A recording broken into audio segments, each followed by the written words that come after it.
all been waiting for, the very first episode of No Writtens, hosted by your boy Cheats, it's me. Got Rob Roby, one and only Soul Live Media behind the camera. This is the very first show, and we're trying to make this show the absolute place to be for young, upcoming, established artists in the Richmond community. This is going to be the one-stop shop for Richmond arts and entertainment.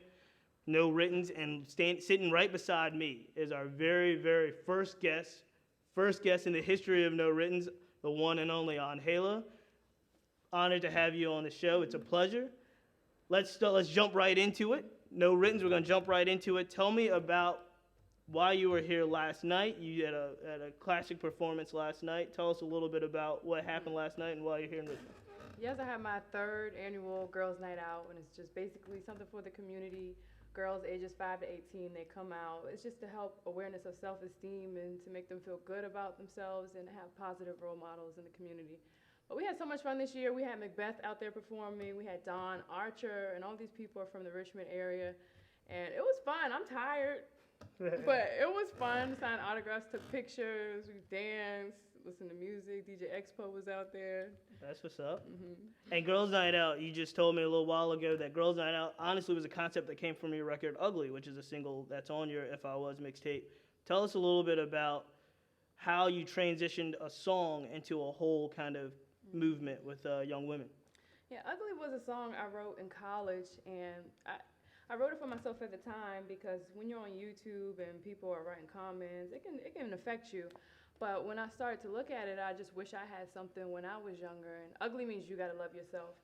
So I wanted to do something for girls that could help them, because a lot of the people that were saying stuff about me, they looked exactly like me, or they were girls. It's like, why are we talking about each other like this? So that's just basically where it came from. Ugly means you gotta love yourself.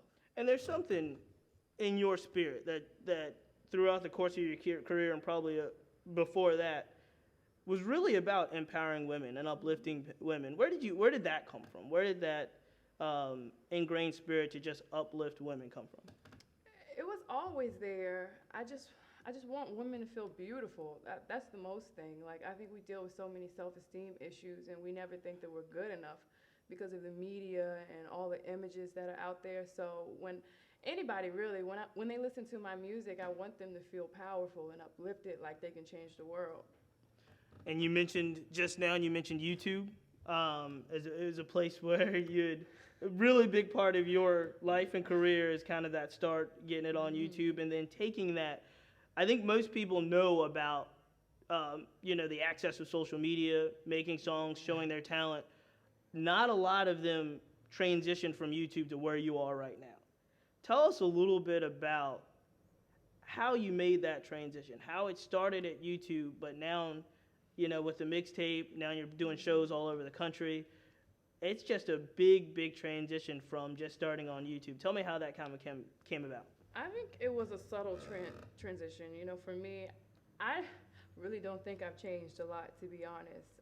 YouTube was such a humble place to begin, because literally the first video had like 100 views, and that was a lot to me. Now what's the latest video have? Like 100,000. So 100 views to 100,000. No, but those 100 views, like, I was in the room with a geek, just like, 100 people watch this video. And so now it's just like, wow, when I go back and look at some of the videos just to comment, I'm like, wow, these many, like, over 1 million people are watching just one video. It's just crazy to me. But as far as the transition, it really has, and YouTube has really helped me a lot, because it's like you have to take that criticism from people, because it's going to be there in everything you do, in every song. And so now it's just like when I put a song out, I just put it out. I don't worry about what people say. If I like it, that's half the battle. If you like it, that's great. I'm winning both ways. But as long as I'm okay with it, it's great. And most people do seem to like it. Most people do seem to like it.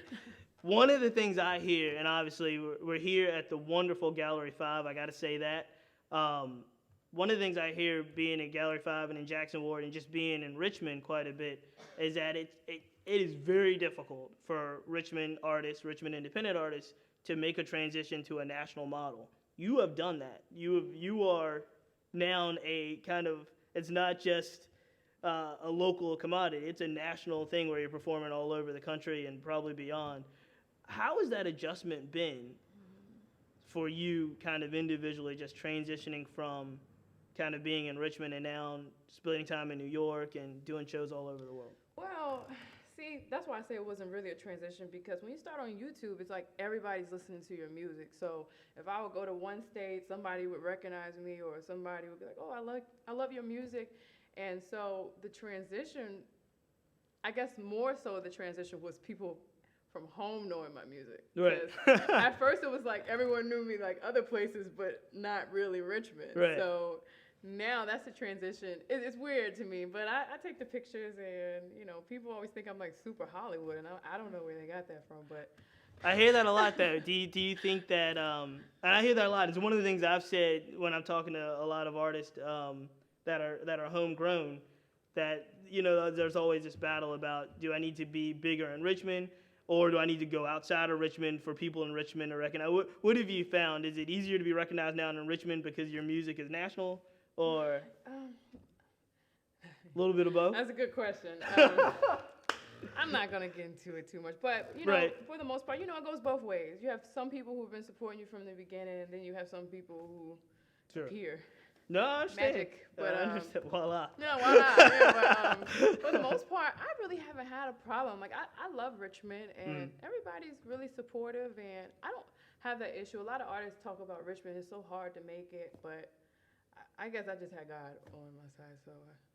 That's another good transition, because like traditional heavyweight R&B and soul singers, most of them got their start in the church. You're talking about Whitney Houston or Aretha Franklin or anything like that. You yourself has followed in those footsteps, right? Did you tell us a little bit about growing up in this area, in the Richmond area, and starting to sing it in church? Well, my mom, she's a preacher, so, I had to sing, like, when she's about to preach, she'll be like, I have my daughter in the audience, and I'll be sitting there like, oh my goodness. That's the best part. That's the best part of church. That was the worst, but it got better, and I used to do like praise and worship, but I had like an awkward transition between that, because I used to sing classical, so I went from church screaming and belting, to classical, which is like really precise. I sang in a choir here, Greater Richmond Children's Choir with Hope Herb, and so that just like taught me so much about music and like the foundation of it. And I did musical theater, and then I went back to the church where they're like, "We need you to belt a little bit more," and I'm like, "I can't." I'm like, just singing, You don't have it. You don't have it anymore. But so yeah, church has always been there. We had girls' night out at a church, and I'm really glad they let us have it there because it was fun. But yeah, church has always been there. I think church. That's what I tell people. If you want to learn how to sing, join a church choir. Start a church choir. Very nice. You'll be singing in no time. So let's transition just a little bit about this summer for you. What does this summer mean? Obviously, If I Was Mixtape is still going strong. What is your goals? What's your plans for this summer? This summer I'm trying to finish my music. Like, it's just such a process with getting music done. And for me, I'm still an artist, and I know there's not a lot of us left out there, but I really care about what I put out in my music, the message, how people feel.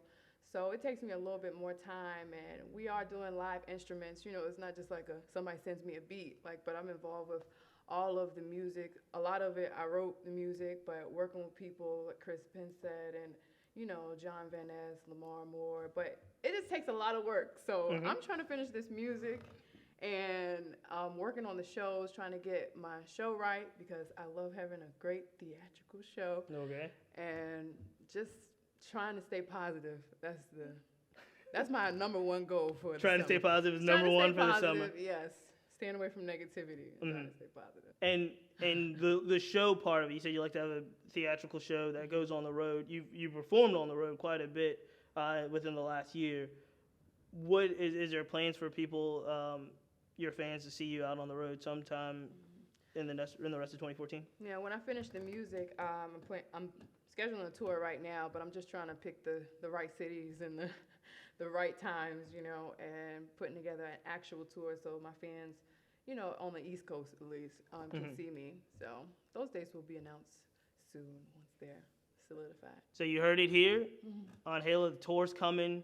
New music is coming. Music, please, yes. New music is coming.